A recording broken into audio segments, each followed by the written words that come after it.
Hey everyone, welcome to Meeple Bits. Thanks for joining me today. Today I want to bring you guys my take on a holiday gift guide for board games.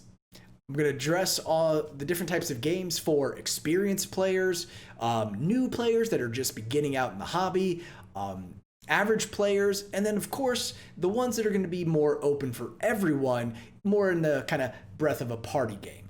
So with that, let's go ahead and jump right in on my take of 2020's board game gift guide. So let's go ahead and kick off this list, starting with games for experienced players. And let's go ahead and address the, most common suggestion that you're going to see on just about anyone's list, Gloomhaven. Gloomhaven is a game originally released in 2017 for 1 to 4 players with a playtime of 1 to 2 hours with suggested age group 14 and up.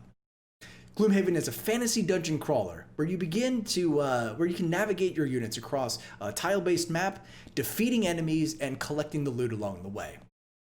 One pro for this one is that it's an insanely deep game.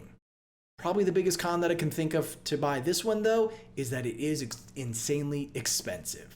So keep that in mind when you're looking at Gloomhaven for your next gift. Next up we have Brass Birmingham. Originally released in 2018 for players of 2 to 4 players with a playtime of 1 to 2 hours as well, and ages suggested 14 and up.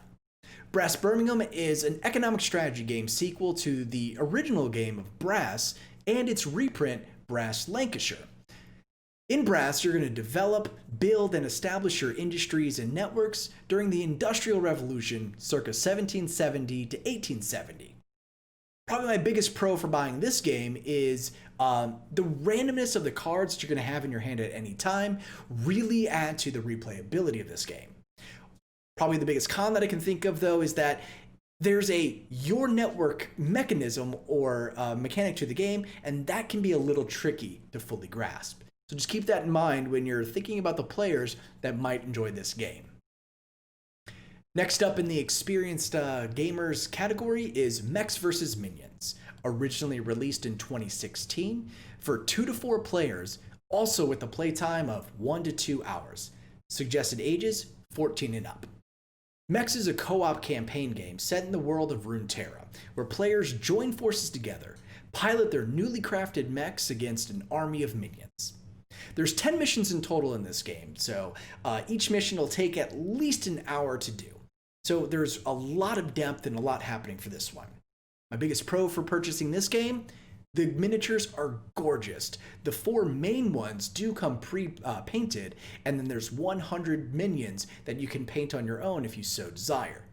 Biggest con, probably making sure that you have the same group of players for all the campaigns. Because certainly you wouldn't want to begin with one group and then get 4 or 5 campaigns in and have people swap out. So that's going to bring me to the next category of games, which is those gamers that are new to tabletop gaming, looking for a gateway game for those types of players. First up is going to be Splendor, originally released in 2014 for 2 to 4 players with a playtime of 30 minutes, suggested ages 10 and up. Splendor has players taking the roles of merchants of the Renaissance, trying to buy gem mines and shops to acquire the most prestige points. In this game, you're gonna manage your gem resources and collect sets and card development on your way to collecting these points. Probably my biggest pro for Splendor, wonderful components. The chips are really nice to play with. Con, I guess just as a game goes, I've never really had a close game. It seems like someone always just runs away with the win. So that can probably frustrate some players that you're trying to introduce to the tabletop setting. So what to choose for another gateway game? You've got a lot of the usual suspects. That's going to be your Ticket to Ride or your Catans. But for my holiday gift guide suggestion, for the next one, I went with Pandemic. Originally released in 2008 for 2 to 4 players with a playtime of about 45 minutes. Suggested ages 8 and up. The reason why I picked this one is because of its co-op aspect. So you work together in this fully cooperative game to eradicate diseases spreading across the world. Pandemic is a great gateway game with its simple mechanics on your turns, and because it's cooperative, it encourages players and you're really needed and required to work together. That way, some players that are introducing games can help those newer players along. Biggest pro for Pandemic, I guess, is it provides a challenging, deep team strategy. Probably my biggest con for this one is in a certain group, one person could probably just sort of plan out everyone's turns for them. And while, yes, it is cooperative, if you've got one person essentially just playing all the turns, it kind of pulls away from the fun a little bit. So keep that in mind if you're thinking about Pandemic as one of your gateway games for new players. Which brings us into our next category of games for gifting, which is for the young audience. These gamers are, usually on the younger side of the age group. And while some of the games that I may have already addressed, are good for 8 and above, I find that probably needs to get bumped up just a little bit more. But these games are definitely catered and much better for the younger audiences. To begin with, Ticket to Ride First Journey. Originally released in 2016 for 2 to 4 players with a playtime of 15 to 30 minutes. Suggested ages, 6 and up. First Journey takes the core gameplay mechanics of the classic gateway game Ticket to Ride, and then it kind of scales it down for a younger audience. Players still collect trains, claim routes, and try to connect the cities on their tickets, but the board is changed up enough so that you're not stuck with tickets that you cannot complete, making it much easier for the young players to get into this game. Biggest pro for this one for the young gamers, it's a gateway game for young players. So much like Ticket to Ride for an older group is a great gateway game, this one is really good for introducing younger players into the hobby. My biggest con probably that I found out is that they're likely going to outgrow it quickly. So keep that in mind if you want this one to be your first young player game. So that brings me into my next suggestion for younger players. And again, there's a lot of my first games, like my first Scythe, etc. But for the next one, I wanted to suggest Sushi Go Party. This one over its predecessor, Sushi Go Party, originally released in 2013 for 2 to 5 players with a playtime of roughly 15 minutes, suggested ages 8 and above. I went with Sushi Go Party mainly because it's got the scoreboard and the score tracker, which really just adds to the game elements. So not many games I find have this sort of inviting art for anyone to enjoy of all ages. And then it also gives an introduction to some heavy core mechanics that many grown-up gamers are going to use, like card drafting and set collection. So this one is a good one so that you can start here, and before long, the kids are going to be ready for 7 Wonders. Biggest pro for this one, quick play time. Really, you don't have to have a high attention span to play this one, which is really good. Cons, this version, it's got some challenges, but overall, this one doesn't have too many issues if you like just a basic set collection game. So now that you've got the games for the young players, let's address probably the broader audience, which is your kind of average board gamer, which I really find myself to be one of them. I'm not a hardcore board gamer by any stretch, and if you see my videos, I do typically focus mostly on the games that can be played in under 2 hours. So with that, my first suggestion for your average gamer is going to be Wingspan. Yes, Wingspan, guys. Originally released in 2019 for 1 to 5 players with a playtime of 40 minutes to 70 minutes on average. Suggested age group, 10 and above. Wingspan was an instant hit when it was released to the market, right? It sold out so fast, it was so tough to get copies. I remember at Gen Con, everyone around the floor seemed to have a copy except my group of people. Because again, they just couldn't get it. This is an engine building game, well known for its gorgeous art style, and at the bottom of the cards are fun facts about each of the bird species, so that there's this educational aspect to the game as well. It became so popular that there's even digital versions on Steam, and there's a planned version for the Nintendo Switch. Pros, great engine building game. So I say that, if you like terraforming Mars as an engine builder and it's, deep, expansive universe, then you're going to love Wingspan as well for the same reasons of being a great engine builder. The biggest con is that it can still be hard to find this game in stock. So if you're at your local store and you see it, make sure you put it on that normal board gamers wish list. So what to suggest next for the average gamer?